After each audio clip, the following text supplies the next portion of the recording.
नमस्कार मंडळी. भूतांच्या गोष्टी ऐकायच्या आहेत का? मग चला माझ्यासोबत. कुठे? भूतांच्या जगात. इतर यूट्यूब चॅनेलसाठी सूचना.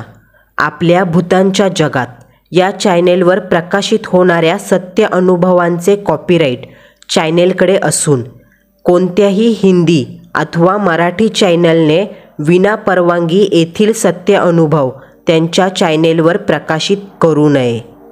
आज आपण जो सत्य अनुभव ऐकणार आहोत तो 2002 साली कर्जत शहरातील एका खेडेगावात घडला आहे. सदरील अनुभव आपल्याला त्याच गावातील एका व्यक्तीने पाठवला असून त्यांचे नाव गुप्त राखण्यात आले आहे. सूर्यकांत विद्यानंद ढापणे हे कर्जतमधील एका गावातले रहिवासी.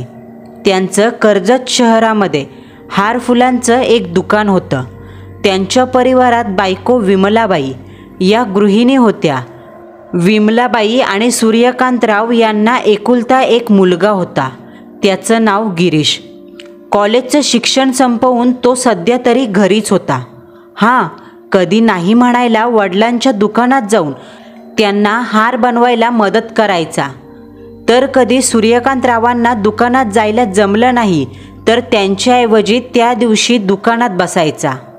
तर अशात एके दिवशी सूर्यकांतरावांच्या ओळखीतल्या एका दूरच्या नातेवाईकाच्या घरी मयत झालं. दुपारी 2:30 वाजता सूर्यकांतरावांना ही अपशकुनी बातमी कळाली. सूर्यकांतरावांकडे नोकियाचा मोबाईल होता. त्याच मोबाईलवरून त्यांनी घरी असलेल्या टेलिफोनवर कॉल केला. गिरीशला दुकानावर बोलवून घेतलं. गिरीश दुकानावर येताच सूर्यकांतराव नातेवाईकाच्या घरी मैतीला निघून गेले. आता ते रात्री 9-9:30 वाजेपर्यंत घरी येणार नव्हते. संध्याकाळचे 7:30 वाजेपर्यंत गिरीश हाराच्या दुकानावर थांबला. सर्व हार जवळपास विकून झाले. नेहमीप्रमाणे धंदा चांगला झाला होता. एक शेवटचा हार दुकानाला बाहेर टांगून साधारण 7:45 वाजता दुकान बंद करून गिरीश घरी जायला निघाला. तेवढ्यात बाजारात त्याला त्याच्या गावातले 2 ओळखीचे मित्र भेटले, विशाल कामत आणि मोगरानाथ ढोले. दोघेही गिरीशच्या गावातले असून त्याच्याच वयाचे होते. त्यांची चांगली गट्टी जमायची. त्या काळी गाड्या कमी आणि सायकली जास्त असायच्या. क्वचितच कुणाकडे तरी होंडा किंवा स्कूटी असायची. विशालकडे ही सायकल होती.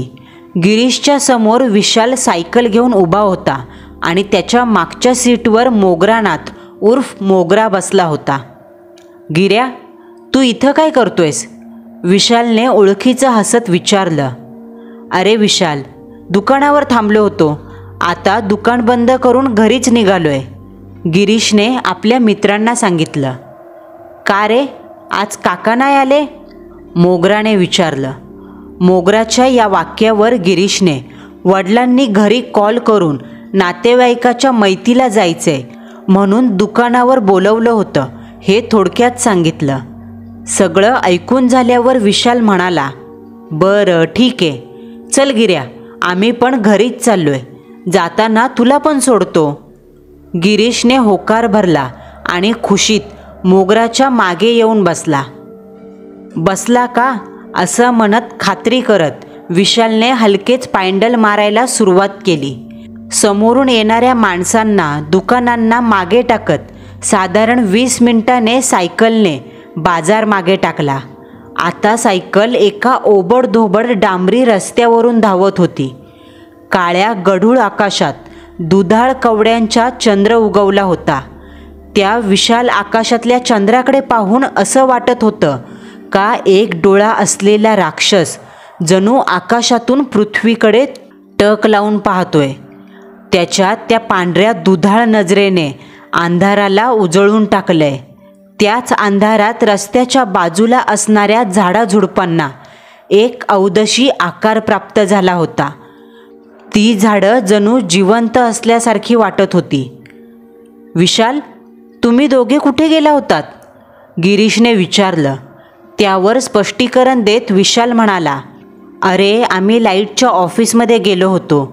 आपल्या गावात तो ट्रान्सफॉर्मर नाही का, त्याच्यावर तारेचे आकडे टाकलेत ना, त्यातल्या आपल्या लाईनीच्या आकड्याची तार जळून खाक झाली आहे. दुपारी 5 वाजल्यापासून लाईट गेली आहे आणि हीच कंप्लेंट द्यायला आम्ही ऑफिसवर गेलो. तर तिथे गेल्यावर रात्री 10 वाजता वायरमन येईल असं समजलं, हे विशालने सांगितलं. मग तुम्ही दोघेच गेला होतात, गावातल्या लोकांना नाही नेलं का, गिरीशने विचारलं. त्यावर मोगराने संतापून 1-2 शिव्या घालत सांगायला सुरुवात केली. अरे गावातून फोन केला होता पण माजलेत सगळे, कॉलच नाही उचलला. मग आम्ही पोरं जमून लाईट ऑफिसवर गेलो तर तिथं फक्त त्यांचा साहेब. मग त्या साहेबाकडून समजलं का बाजूच्या गावचा ट्रान्सफॉर्मर उडालाय. सगळा स्टाफ तिथं गेलाय. रात्री 10 वाजता कोणीतरी येईल आकडा टाकायला असं साहेबाने सांगितलं. नाईलाजाने आम्ही निघून आलो. आता सायकलने चांगलंच अंतर कापलं होतं. हे तिघेही गावच्या वेशीवर आले. या तिघांपासून 50-1 मीटर अंतरावर जरा आडबाजूला गावचा ट्रान्सफॉर्मर होता. मयत जाळायला जसं स्मशानात 4 लोखंडी गज जमिनीत गाडतात आणि त्या 4 लोखंडामधोमध लाकडं रचून चिता तयार करतात, मग त्यावर मडं झोपवतात, अगदी तसाच 2 उभे 13-14 फूट उंचीचे लोखंडी खांब जमिनीत गाडले होते.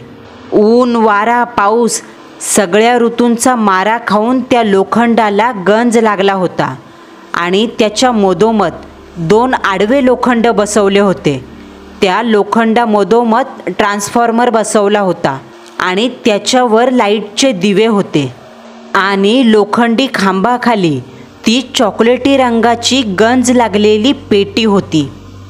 पेटीच्या अवतीभोवतीचा परिसर अप्रिय अशा काळ्या अंधाराने आपल्याला गर्भात सामावून घेतलंय असा होता. आजूबाजूला इतका गडद अंधार मातला होता का पेटीच्या आत असलेले सफेद रंगाचे किट फ्यूज, त्यांचा आकार एका भयंकर अजस्त्र मुखाचा हैवान जबडा विचकत पांढरे दात दाखवत हसतोय असे भासत होते. विशालने सायकल जागेवरच थांबवली. गिरीशने त्याच्या मनगटाला असलेल्या हातातल्या घड्याळात वेळ पाहिली. आत्ताशी 9:15 झाले होते. चायला, आत्ता तर 9:15 वाजतायत, गिरीश म्हणाला. मग आता काय करतोस, मोगराने विचारलं. अरे वायरमन यायला अजून 1 तास आहे आणि तसं पण ते 10 वाजताच येतील असं वाटत नाही. मी टाकू का आकडा, असं गिरीशने विचारलं. त्यावर विशाल आणि मोगरा दोघांनी एकमेकांकडे पाहिलं. त्या दोघांच्याही नजरेत एक अकालनीय भीतीची छटा उमटली. चेहरा भीतीने जरासा ताणला गेला. दोघेही भूत बनून एकमेकांच्या चेहऱ्याकडे प्रश्नार्थक नजरेने पाहू लागले. अरे काय झालं, बोला काहीतरी, काय विचारतोय मी टाकू का आकडा, अचानक गिरीशचा मोठ्याने बोलण्याचा आवाज झाला. त्या आवाजाने प्रथम या दोघांचीही तंद्री भंग पावली. दोघेही दचकले. हे पाहून गिरीशला जरा आश्चर्य वाटलं, कारण या अगोदर त्यांना असं गोंधळलेलं त्याने पाहिलं नाही. तसं त्याने विचारलं सुद्धा, काय रे, तुम्ही दोघंजण इतकी का घाबरलात. गिरीशच्या वाक्यावर त्या दोघांनी भीती घशाखाली घालत आवंढा गिळला. दोघांच्याही नजरा मोठ्या झाल्या. शेवटी मोगराने सांगायला सुरुवात केली. अरे गिर्या, रात्रीचं एकटंच तिथं पेटीवर कोणी जात नाही. मोगराच्या स्वरात भीतीचा कंप जाणवत होता. त्यावर गिरीशने का रे असं उत्कंठेने विचारलं. मोगराने भयभीत विस्फारलेल्या नजरेने अंधारात पाहिलं. कोणी आपल्याला पाहत तर नाही ना, कोणी आपलं बोलणं ऐकत तर नाही ना, याची शहानिशा केल्यानंतर मोगऱ्याने सांगायला सुरुवात केली. गिर्या, 10 वर्ष अगोदरची गोष्ट. आपल्या गावात धाई शिंगवा नामक माणूस राहायचा. धाई पहिला सरकारी नोकरीत कामाला होता. चांगलं घर, बक्कळ पैसा, खूप सारी जमीन होती. धाईला 2 पोरं. पहिला मोठा मुलगा सदू, जो डोक्याने लहानपणापासून जरा मंद, वेंधळाच होता. म्हणून की काय त्याचं लग्नसुद्धा होत नव्हतं. आणि धाईच्या दुसऱ्या मुलाचं नाव रवींद्र धाई शिंगवा. रव्या सदूसारखा वेंधळा किंवा मंद नव्हता. तो खूप हुशार होता. त्याचं लग्नसुद्धा झालं होतं. तर झालं असं, धाई एके दिवशी रात्रीचं जेवून चंद्राच्या उजेडात अंगणातल्या झोपाळ्यावर पान सुपारी खात बसले होते. पण कोण जाणो कसं अचानक त्यांची तब्येत बिघडली आणि अनाकालनीयरित्या झोपाळ्यावरतीच त्यांना हृदयाचा झटका येऊन ते मरण पावले. त्यांच्या मृत्यूचं कारण आजवर कोणालाही कळलं नाही. प्रेताची चिरफाड नको म्हणून बारका मुलगा रवींद्र याने पोलिसांना पोस्टमॉर्टमला परवानगी दिली नाही. दुसऱ्याच दिवशी धाई याच्या प्रेतावर विधीनुसार सकाळी अंत्यसंस्कार करण्यात आले. मोगरा गूढ गंभीर भाव चेहऱ्यावर ठेवत सावकाशपणे भूतकाळात घडलेली ही घटना गिरीशला सांगत होता. आणि त्यासोबत गिरीश कान टवकारून मन लावून ते ऐकत होता. मोगरा पुढे बोलू लागला. गावातली लोक म्हणत होती, धाईराव एवढे हट्टेकट्टे, मग असे अचानक कसे काय मेले? काही जण शंका कुशंका व्यक्त करत होते. मरायच्या अगोदर तोंडावर फेस आला होता. डोळे मरताना वटारले होते. लाल रक्त उतरल्यासारखे लाल झाले होते. जीभ तोंडातून बाहेर आली होती आणि काळी निळी पडली होती. चेहरा खेचल्यासारखा वाटला. धोत्रावर पिवळसर मूत्राचे माखलेले डाग होते. जणू काय हृदयाचा झटका नाही तर म्हाताऱ्याला विष देऊन मारलं असावं. ज्या विषाचा अमंगळ त्रास सहन न झाल्याने त्यांची ही बिकट अवस्था झाली. लोकांच्या म्हणण्यानुसार धाईची हत्या केली गेली होती आणि सगळ्यांचा संशय रवींद्रवर होता. तो खराही ठरला. कारण रात्रीचे 11:15 झाले असतील. सगळे गावकरी झोपेच्या अधीन होते. तेवढ्यात सगळ्या गावाची लाईट गेली. अर्धा 1 तास उलटून गेला तरी लाईट येत नाही हे पाहून गावातली 4-5 लोक याच पेटीवर आली. आणि इथे पोहोचताच त्या 5ही जणांना छातीत पीळ बसवणारं, हृदयाचा खिमा करणारं दृश्य दिसलं. ते दृश्य पाहताच 2-3 जण धावत गावाच्या दिशेने गेले. लाईटच्या पेटीखाली येडा सदू शॉक लागून शरीरातलं रक्त मरून गेलेलं. जळत्या चुलीच्या आगीवर कोंबडी भाजावी तशी सदूच्या प्रेताची पूर्ण कातडी काळी निळी पडली जात भाजली होरपळली होती. डोक्यावरचे केस काही ठिकाणी जागोजागी जळाले होते आणि त्या जळालेल्या केसातून करपट वास, हलकीशी वाफ बाहेर पडत होती. शॉक बसल्याने हातपाय सर्व शरीर ताठलं गेलं होतं. डोळ्यातील बुबळं फुटली होती आणि त्यातून काळं रक्त बाहेर येऊन सुकलं होतं. नाक तोंड यांच्या भेगांमधून काळ्या शिडशिडीत रक्ताची हलकी धार बाहेर पडली होती. सदूच्या तोंडाचा आ वासला गेला होता, ज्यातून काळी निळी जीभ दिसत होती. 5 मिनिटात रात्री 12 वाजायच्या समयी संपूर्ण गाव झोपेतून जागं झालं. सर्वजण पेटीवर जमा झाले. बायका साडीचा पदर नाका तोंडाला लावत ते भयंकर दृश्य थरथरत्या नजरेने पाहत होत्या. माणसं कुजबुजत होती. प्रेताची हालत पाहून सगळ्यांच्या अंगावर भीतीने काटा उभा राहत होता. कोणी प्रेत पाहताच राम राम म्हणत धूम ठोकून पळत होतं. रात्री 12च्या समयी गावात मयत पडलं. शिंगवा कुटुंबाला लागलेलं पहिलं 13व्याचं सुतक संपतं न संपतं तोच घरात दुसरं मढं पडलं. सर्वात शेवटी सदू यांचा लहान भाऊ रवींद्र धाय मोकळत हांबरडा फोडत सदूच्या प्रेताजवळ येऊन रडू लागला. पण आश्चर्यकारक गोष्ट अशी का त्याने आपल्या भावाच्या प्रेताला हात सुद्धा लावला नाही. आजूबाजूच्या लोकांना रवींद्रचा हा शोक, दुःख फसवं वाटत होतं. जणू डोळ्यातून निघणारे अश्रू मगरीचे आहेत असं वाटत होतं. सर्वांना ठाऊक होतं, धाई व सदू यांच्या मृत्यूनंतर सर्व जमीन, इस्टेट एकट्या रवींद्रला मिळणार होती.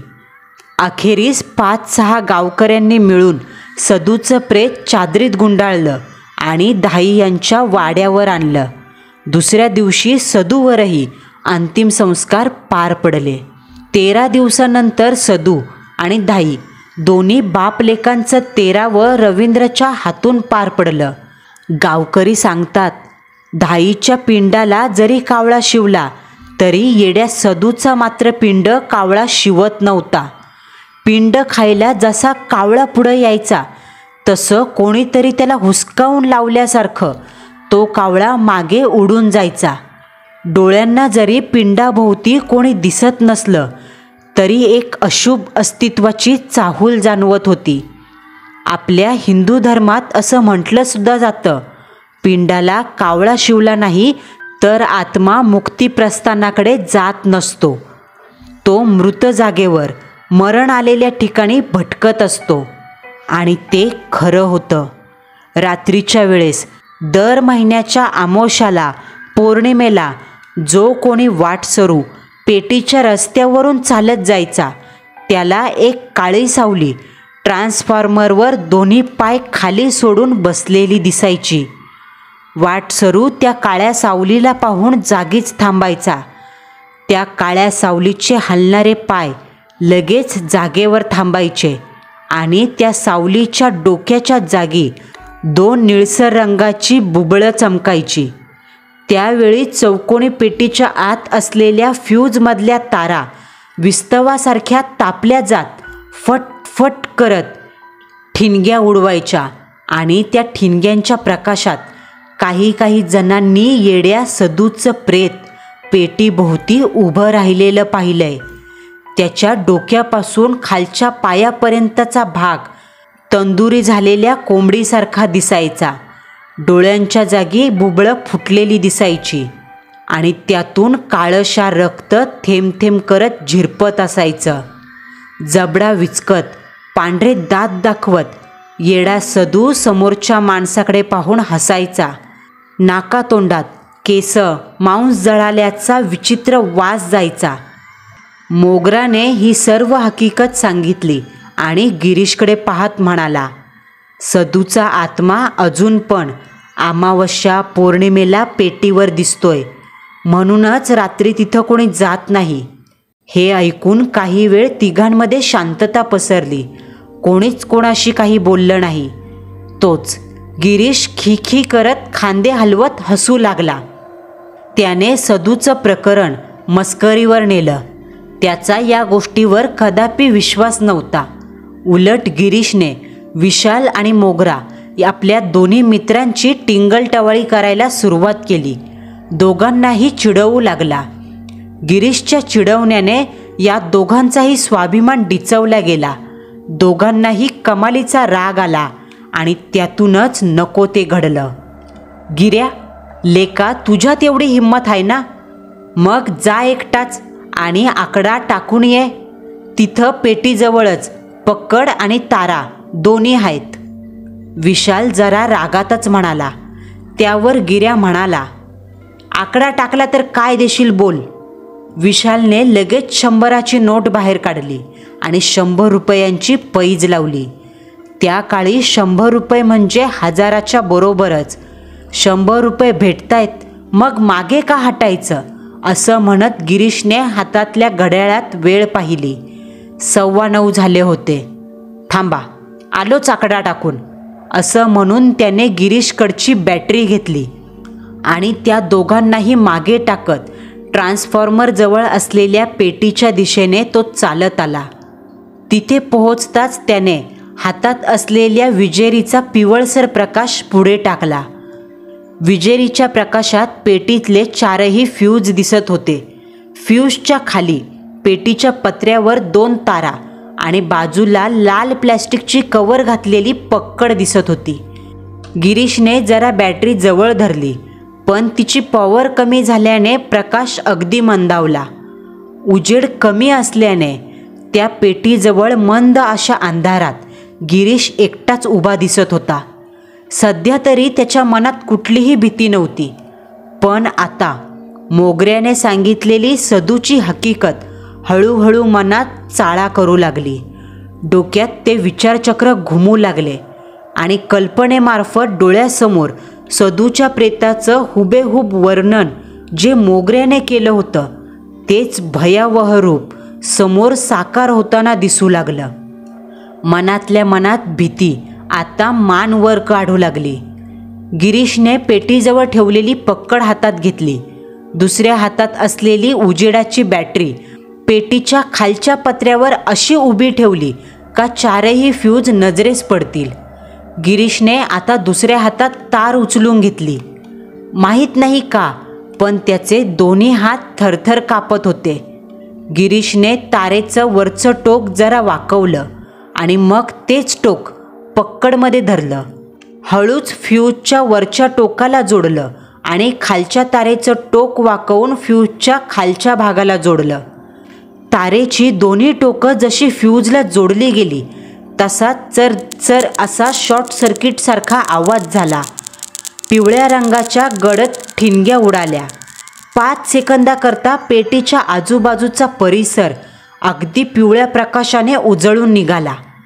तोच प्रकाश गिरीशच्या चेहऱ्यावर पडला आणि त्या दळभद्री उजेडात गिरीशच्या उजव्या बाजूला काळ्या निळ्या चेहऱ्याचा, फुटलेल्या बुबुळांचा, अश्रूसारखं रक्त गळत असलेला, पिवळे दात दाखवत हसणारा सदू आपल्या बाजूलाच उभा आहे याची जाणीव गिरीशला झाली.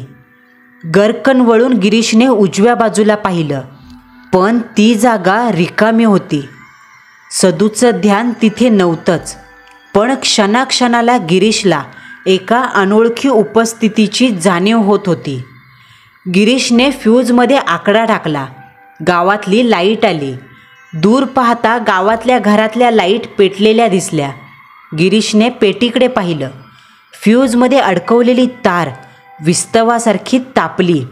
त्या तापलेल्या तारेला पाहताच गिरीशच्या मनात मोगऱ्याचं वाक्य घुमलं. फ्यूजची तार गरम होते आणि मग सदूचा आत्मा पेटीवर येतो. त्या विस्तवासारख्या तापलेल्या तारेला पाहून गिरीशच्या मनात भीतीने शिरकाव करायला सुरुवात केली. तोच फट फट आवाज करत तपकिरी रंगाच्या ठिणग्या उडवत फ्यूजमध्ये अडकवलेली तार फुटली आणि त्याच वेळेस कुठून तरी खालच्या स्वरात फिदी फिदी तोंडावर हात ठेवून हसण्याचा आवाज गिरीशच्या कानावर पडला, जे ऐकून गिरीशचं रक्त गोठलं. त्याने पटकन चारही बाजूंना पाहिलं. कोण आहे? गिरीश ओरडत म्हणाला, पण त्याच्याजवळ कोणीही नव्हतं. हा नजरेचा भास होता की अजून काही?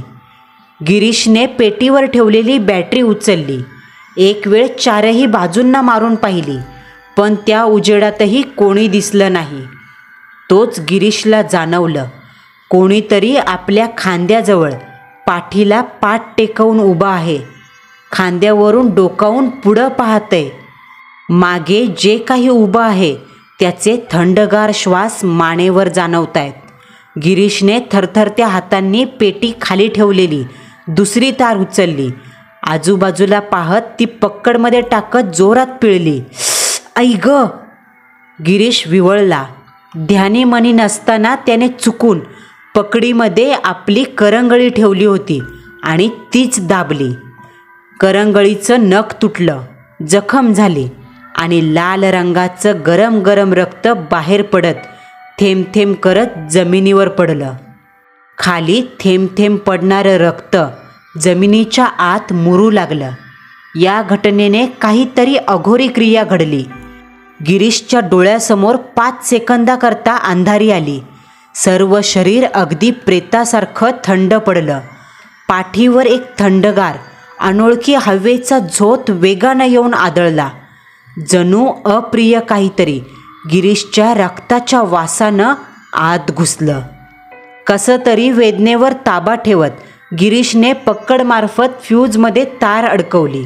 यावेळेस तारेचा आकडा फुटला नाही. गावची लाईट आली. आकडा टाकून गिरीश पुन्हा आपल्या मित्रांजवळ आला. विशाल आणि मोगरा दोघे आश्चर्यचकित चेहऱ्याने गिरीशकडे पाहू लागले. गिरीशमध्ये त्यांना अचानक थोडा बदल जाणवला. काही वेळा अगोदर अगदी प्रसन्न चेहऱ्याने ताठ मानेने गिरीश पेटीवर गेला होता आणि आताचा गिरीश यात जमीन आसमानचा फरक होता. अचानक तो थकलेला, खंगल्यासारखा दिसत होता. त्याच्या चेहऱ्यावरचं तेज पार गेलं होतं. डोळे जड झाल्यासारखे वाटत होते. श्वासही अगदी हळूवारपणे तोंडातून आत बाहेर होत होता. विशालने गिरीशची विचारपूस केली, तू ठीक आहेस ना? यावर गिरीशने फक्त हां एवढा हुंकार भरला. तिघेही सायकलवर बसले आणि घराच्या दिशेने निघाले. वाटेत विशाल आणि मोगरा दोघांच्याही गप्पा सुरू होत्या. पण गिरीश मात्र अबोल, शांत बसला. त्याला काही विचारलं तरी फक्त हां एवढंच म्हणायचा. आणि त्याच वेळेस विशालला एक गोष्ट जाणवली. आता सायकल चालवताना फार ताकद लावावी लागते. असं वाटतंय सायकलवर 3 नाही तर 4 जण बसले आहेत. घरी पोहोचेपर्यंत विशालची चांगलीच दमछाक झाली. शेवटी कसे तरी ते गावात पोहोचले. गावात पोहोचताच विशालने गिरीशला पैजेचे 100 रुपये देऊ केले आणि गिरीशला त्याच्या घरी सोडून विशाल व मोगरा आपापल्या घरी निघून गेले. गिरीश घरात न जाता पायरीवर बसला होता. त्याच्या बाजूला अंगणात एक बादली ठेवली होती. त्या बादलीत साबणाचं थोडं पाणी होतं. बाजूला एक साबण होता आणि त्या बाजूला पाण्याने भिजलेला शर्ट, पॅन्ट, अंडरवेअर ठेवली होती. हे सगळे कपडे मैतीला जाऊन आलेल्या सूर्यकांतरावांचे होते. त्यासोबत बादलीत मैतीचं अंग धुतलेलं थोडंसं पाणी शिल्लक राहिलं होतं. गिरीश एकटक डोळे वटारून त्या बादलीकडे पाहत होता. त्याच्या डोळ्यांच्या कडा इतक्या विस्फारल्या की आत्ता बुबळं बाहेर निघतील की काय असं वाटलं. चेहऱ्यावर हावरट भाव दिसला. कुत्सिक वेड्यासारखं गालातल्या गालात हसत तो बादलीतल्या पाण्याकडे पाहत होता. गिरीश हळूच पायरीवरून उठला. बादलीपाशी चालत आला. आता त्याच्या डोळ्यांचा रंग हैवानासारखा गडद लाल झाला होता. दोन्ही हात पुढे करून त्याने बादली उचलली आणि तोंड बादलीवर ठेवून आत असलेलं ते मैतीचं पाणी गटागट करून त्याने प्यायला सुरुवात केली. तेवढ्यात कोणीतरी बादलीवर हात मारून ती बादली गिरीशच्या तोंडापासून दूर केली. ठण असा आवाज करत बादली जमिनीवर पडली. गिरीशने आपली खवशी हैवानी नजर समोर केली. त्याच्या नजरेसमोर 70 पार केलेली एक म्हातारी उभी होती. त्यांचं नाव कुंदा. त्या गिरीशच्या घराच्या बाजूलाच राहत होत्या. सर्वजण त्यांना कुंदा आजी म्हणायच्या. अरे ए मेल्या, काय येडा का खुळा झालास तू? मैताचं पाणी पिलास? काय सैतान घुसलाय का अंगात तुझ्या? हां थांब, तुझ्या आईबापासलाच सांगते, कुंदा आजी रागात म्हणाल्या आणि त्यांनी बाहेरूनच गिरीशच्या आईवडिलांना हाका मारायला सुरुवात केली. कुंदा आजीचा आवाज ऐकून विमलाबाई, सूर्यकांतराव बाहेर आले. बाहेर येताच कुंदा आजींनी त्यांना गिरीशने बादलीत असलेलं मैतीचं पाणी पिलंय हे सांगितलं. जे ऐकून दोघांनाही जबरदस्त धक्का बसला. गिरीश मात्र त्याच्या जागेवर मान खाली घालून तसाच उभा होता. त्याचं सर्व शरीर पिसाळलेला साप जसा हवा आत घेऊन शरीर फुगवतो तसं जागेवर फुगत होतं. त्याच्या तोंडून हवा बाहेर निघताना विशिष्ट प्रकारची गुरगुर जाणवत होती, जी ऐकून कुंदा आजीच्या अंगावर काटा उभा राहत होता. आजीचं बोलणं ऐकून सूर्यकांतराव पाय आपटत गिरीश जवळ आले आणि त्यांनी पटकन उजव्या हाताची चापट गिरीशच्या कानाखाली मारली. अरे तुला काही अक्कल आहे का नाही? असं म्हणत त्यांनी गिरीशच्या पाठीत 3-4 रट्टे हाणले. पण इतका मार खाऊन सुद्धा गिरीश जागेवर पुतळ्यासारखा उभा होता. उलट त्याच्या तोंडून गुरगुर बाहेर पडत होती. अरे सूर्या, कुंदा आजीने सूर्यकांतरावांना थांबायला सांगितलं. जणू गिरीशचा बदललेला स्वभाव कुंदा आजीला जरासा खटकत होता. आजीचे केस उन्हात पांढरे झाले नव्हते. त्यांनी गिरीशचं विचित्र वागणं ओळखलं होतं. सूर्या, तुझं पोरगं जरा विचित्र वागतंय बघ. आज पौर्णिमेची रात पण आहे. कुठं गेला होता का बसायला? कुंदा आजीच्या वाक्यावर सूर्यकांतरावांनी माहिती नसल्याचं सांगितलं आणि दुकानावर गेला होता एवढंच सांगितलं. पण त्यावर कुंदा आजीचं समाधान झालं नाही. त्या म्हणाल्या, मी इथं माझ्या घराच्या पायरीवर बसले होते तेव्हा तुझा पोरगा आणि त्याचे 2 मित्र सायकलीवर इथं आले. नक्कीच त्यांना माहीत असेल, जा विचारून ये, आजी म्हणाल्या. त्यांच्या या वाक्यावर सूर्यकांतराव लागलीच विशालच्या घरी गेले आणि तिथे जाऊन सर्व काही विचारलं. त्यासोबत सूर्यकांतरावांनी गिरीशच्या बदललेल्या वागण्याबद्दल देखील सांगितलं. जे ऐकून विशालच्या चेहऱ्यावर गोंधळ, भय असे भाव पसरले आणि त्याने घाबरतच सूर्यकांतरावांना काही वेळा अगोदर जे काही घडलं ते सांगितलं. गावात सदूच्या पेटीबद्दल चांगल्याच भीतीच्या गोष्टी पसरल्या होत्या. खूप साऱ्या लोकांनी अनुभव देखील घेतले होते. आमोशा पौर्णिमेला हे प्रकार चालतात हे सूर्यकांतरावांना माहिती होतं. ते ऐकून होते आणि या अभद्र घटनेचे साक्षीदार आपण सुद्धा कधीतरी होऊ हा विचार मात्र त्यांनी स्वप्नातही केला नव्हता. विशालचं बोलणं ऐकून सूर्यकांतराव पुन्हा घरी आले. त्यांच्यासोबत विशाल, मोगरा, अजून बरेचसे गावकरी जमले. गिरीशला घरातल्या हॉलमध्ये भुईवर बसवलं. गिरीश मांडी घालून डोकं खाली झुकवून बसला होता. मध्येच पाठ मागे पुढे करत एका लयीमध्ये झुलत होता. स्वतःशीच खिखी करत हसायचा तर कधी तोंडातून जंगली हिंस्र श्वांपत गुरगुरावं असा आवाज काढायचा. आतापर्यंत सर्वांना कळालं, गिरीशच्या आत बाहेरचं वारं शिरलंय. गिरीशला एका मानवी सीमेपलीकडील अज्ञात पाहुण्याने झपाटलंय, ज्याला सामान्य माणूस भूत, प्रेत, पिशाच्च अशा उपमा देऊन ओळखतो.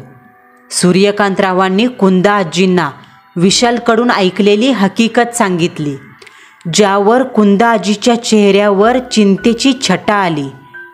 कुंदा आजीने आधी विशाल आणि मोगरा दोघांनाही 4-5 शिव्या घातल्या आणि कशाला नाही ते उद्योग करायचं असं विचारलं. गिरीशची अवस्था पाहता गिरीशच्या मातोश्री तर रडायलाच लागल्या. गावातील लोक हौशीने, भीतीने गिरीशच्या देहात घुसलेल्या त्या सदूच्या आत्म्याचे मरकट चाळे पाहत होते. पण गावातल्या लोकांना माहिती होतं, कुंदा आजी तरुणपणात करणी करायची, दारू विकायची. तिच्या घरात हे चेटकी धंदे चालायचे. पण एका ठराविक वेळेनंतर आजीने हे सर्व काळे कारनामे करणं सोडून दिलं. पण आज त्याच काळ्या कारनाम्यांचा फायदा होणार होता. विमलाबाईंनी कुंदा आजींना आपल्या लेखाला वाचवा अशी विनंती केली. कुंदा आजी त्यांना आपल्या लेकीसारख्या मानायच्या. शेवटी त्यांनी कसं तरी करून होकार दर्शवला. कुंदा आजीने प्रथम घरात जमलेल्या गर्दीला बाहेर हाकललं. फक्त ढापणे परिवार, गिरीशचे 2 मित्र एवढेच घरात राहिले. घराची दारं खिडक्या लावून घेतल्या. कुंदा आजींनी देव्हाऱ्यात जळणारा दिवा विमलाबाईंना विझवायला सांगितला. त्यामागचं कारण हेच की दैवी शक्ती काळ्या जादूची उच्चांकता वाढून देणार नाही. विमलाबाईंनी देव्हाऱ्यात जाऊन फुंकर मारून दिवा विझवला. मग कुंदा आजींनी विमलाबाईंना शिजवलेला भात आणायला सांगितला. 2 ग्लास तांदूळ, मूठभर हळद, कुंकू आणि 1 सुरा आणायला सांगितला. सर्व सामान घेऊन कुंदा आजी गिरीशच्या समोर जमिनीवर बसल्या. एका ताटात त्यांनी तो शिजवलेला भात ठेवला आणि आपल्या काटकुळ्या हातांनी त्या भाताचा चुरा केला. त्यात थोडं पाणी मिक्स करून त्याच्यात 3 बाहुल्या बनवल्या. ए म्हातारे, काय बनवतेस ग? हां? प्रथम गिरीशच्या तोंडून लहान मुलाचा, मग पुरुषाचा असा आवाज बाहेर आला. हळूच त्याने मान वर करून कुंदा आजीकडे पाहिलं. त्याचे दोन्ही डोळ्यांची साथ हा रोग झालेल्या माणसासारखे लाल झाले होते. चेहरा पांढरा पडला होता. शरीरातून घाणेरडा वास सुटायला लागला होता. त्याने त्या वाक्यावर कुंदा आजीकडे पाहत दात ओठ खायला सुरुवात केली. तेव्हा कुंदा आजी ठसक्यात म्हणाल्या, गपे मेल्या, गपतो का आता? कशाला पकडले पोराला? सोड त्याला. ए जा जा म्हातारे, मी नाही सोडत याला. धरलं याला, आता हे झाड सोडणार नाही. गिरीशच्या आत बसलेला सदूचा आत्मा हसू लागला. मध्येच तो पाठ मागे पुढे करत जमिनीवर येड्यागत झुलू लागला. कुंदा आजीने तांदळाच्या भाताच्या बाहुल्या बनवून बाजूला ठेवल्या. मग तांदळाच्या कणांपासून एक पंचकोणाकृती भुईवर काढली. त्या तांदळाच्या पंचकोण आकृतीवर 3 बाहुल्या मांडल्या. मग त्यांनी विमलाबाईंना एक पेटलेला दिवा आणायला सांगितला आणि मग तो दिवा बाहुल्यांपासून जरा लांब मधोमध ठेवला. सूर्या, घरातली लाईट बंद कर, कुंदा आजी म्हणाल्या. सूर्यकांतरावांनी सगळ्या लाईटी बंद केल्या. घरात गूढ अंधार पसरला आणि त्या अंधारात दिव्याचा पिवळसर भेसूर प्रकाश पसरला. आता त्या प्रकाशात मंडलापुढे बसलेली कुंदा आजीची काटकुळ्या देहाची सावली आणि मागे पुढे झुलणारा गिरीश दिसत होता. हॉलमध्ये एक विलक्षण सन्नाटा पसरला. खोलीतील वातावरण अशुभ झालंय असं वाटू लागलं. अंधारात उभं राहून कोणीतरी आपल्याला वाकून पाहतंय, कोणीतरी इकडून तिकडं फिरतंय. हा भास का सत्यभास मनाला जाणवू लागला. ढापणे परिवार, विशाल, मोगरा भीतीने कापायला लागले. कुंदा आजीने पिवळी हळद आणि लाल कुंकू एक एक करत तिन्ही बाहुल्यांवर फेकून मारलं. सफेद रंगाच्या त्या बाहुल्या लाल पिवळ्या रंगाने नाहून निघाल्या. आता कुंदा आजीने विशाल आणि मोगरा यांना गिरीशला पकडून ठेवायला सांगितलं. घाबरत घाबरत दोघांनी गिरीशला पकडलं. त्याच्या अंगाला हात लावताच त्यांना असं वाटलं जणू मेलेलं प्रेत धरलंय, कारण गिरीशचं अंग बर्फासारखं थंड पडलं होतं. कुंदा आजी जागेवरून उठली. तिने सुरा हातात घेतला. त्या सुऱ्याने गिरीशचे मुठभर केस कापले. मग नेलकटर मागवून त्याच्या हातापायाची नखं कापली आणि त्याच्या करंगळीवर सुरीची पात अलगद फिरवून त्याचं बोट कापलं. रक्ताचे टपोरे थेंब पडू लागले. त्या थेंबाचा अभिषेक त्या 3ही बाहुल्यांवर झाला. मग कापलेले केस, हातापायाची नखं त्या बाहुल्यांच्या पोटात खुपसून गाडली गेली. ही सर्व विधी केल्यानंतर गिरीशच्या देहात घुसलेली ती आत्मा संतापली. डोळे मोठे करत रानडुकरासारखी गुरगुर करत कुंदा आजीच्या अंगावर धावू लागली. पण विशाल आणि मोगराने धरून ठेवल्याने ती कुंदा आजीपर्यंत पोहोचू शकली नाही. म्हातारे, थेरडे, मला बाहेर काढतेस वय? गिरीशच्या तोंडून तोच आवाज बाहेर पडला. डोळ्यात रक्त उतरलं. हे पाहून भीतीने सर्वांची तणतणली. घरातल्या अंधारात कोणीतरी वावरत असल्याचा भास होऊ लागला. होय, ही तुझी जागा नाही इथं राहायला. जा, इथून चालता हो, कुंदा आजींनी दरडवत्या स्वरात सांगितलं आणि त्यांनी विमलाबाईंना घरातून एक लिंबू आणायला सांगितला. कुंदा आजीने तो लिंबू आपल्या मुठीत गच्च पकडला. सूर्या, तू पण धर याला, आता यो राखीस समधी ताकद लावील, कुंदा आजी म्हणाल्या. सूर्यकांतरावसुद्धा पुढे झाले. तिघांनी मिळून गिरीश म्हणजेच त्याच्या आतल्या सदूला पकडलं. कुंदा आजींनी पिवळा लिंबू धरलेली मूठ तोंडाजवळ आणली. असमंजस, क्लिष्ट, समजण्या पलीकडच्या भाषेत मंत्र उच्चारले आणि तो लिंबू धरलेला हात दृष्ट काढावी तसा गोलगोल फिरवू लागल्या. या क्रियेने मानवी डोळ्याआड काहीतरी क्रिया घडू लागली, जिचा त्रास गिरीशच्या देहात शिरलेल्या सदूच्या आत्म्याला झाला. ते ध्यान मोठमोठ्याने आरडाओरडा करायला लागलं. आता ते विशाल, मोगरा, सूर्यकांतराव तिघांनाही ऐकेनासं झालं. गिरीशच्या अंगा खांद्याची पकड ढिली झाली. तो चवताळल्यासारखा हिंस्र झाला. घशातून शिव्यांची लाखोली देऊ लागला आणि अचानक त्याचं सर्व शरीर बिन पाण्याच्या माशासारखं तडफडू लागलं.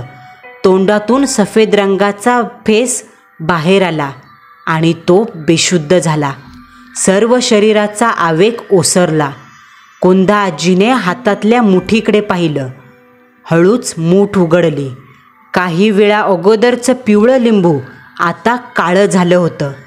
जणू त्या लिंबात सदूच्या आत्म्याला कैद केलं. त्याच रात्री कुंदा आजीने ते पिवळं लिंबू त्यात 3 लाल पिवळ्या बुक्क्याने माखलेल्या हिडीस बाहुल्या विशाल आणि मोगऱ्याकडे बांधून दिल्या व स्मशानात पुरून यायला सांगितलं. येताना मागे वळून पाहू नका हेही बजावलं. सूर्यकांतराव मैतीवरून आल्याने कुंदा आजींनी त्यांना रात्री म्हसनात पाठवणं योग्य समजलं नाही. विशाल आणि मोगरा दोघांनी अजून 2-3 गावकऱ्यांना सोबत घेतलं. स्मशानात येऊन 1.5 फूट खड्डा खणून त्यात ती विधीची सामग्री टाकली आणि खड्डा गाडला. मागे वळून न पाहता आपापल्या घरी गेले. तर मंडळींनो, अशा प्रकारे गिरीशवर ओढावलेला बाका प्रसंग होता. नाही ते धाडस उगाच अंगाशी आलं होतं, पण कुंदा आजींनी वेळीच पुढे जाऊन काही मोठा अनर्थ घडण्यापासून वाचवलं. पण मित्रांनो, एक विचित्र गोष्ट मात्र घडली. ज्या कुंदा आजींनी गिरीशचे प्राण वाचवले त्याच कुंदा आजींचा महिन्याभरात अकस्मातरित्या मृत्यू झाला. मृत्यूचं कारण अद्याप अस्पष्ट आहे, पण लोक सांगतात कुंदा आजीने इतक्या वर्षानंतर काळी जादू वापरल्याने त्या शक्तीचा कोप झाला आणि डोक्यावर परिणाम होऊन कुंदा आजी वेड्यासारखी वागू लागली होती. त्यातच तिचा अंत झाला. कारण काळ्या जादूच्या वापरकर्त्याने एकदा का ते कृष्णकृत्य सोडून दिलं तर पुन्हा त्याच्या मार्गाला जायचं नाही. कारण काळ्या जादूचेही काही नियम असतात, जे मोडले तर परिणाम भयावह होतात. पण कुंदा आजीमुळेच आज गिरीश सुखरूप आहे. विमला आजी कायम कुंदा आजीच्या ऋणी आहेत, कारण त्यांच्या मते आजीने स्वतःचा जीव देऊन त्यांच्या लेकाचा जीव वाचवला होता. मंडळींनो, आपला आजचा थरारक अनुभव तुम्हाला कसा वाटला हे कमेंट बॉक्समध्ये कळवायला विसरू नका. पुन्हा भेटू. नवा सत्य अनुभव, नवा थरार.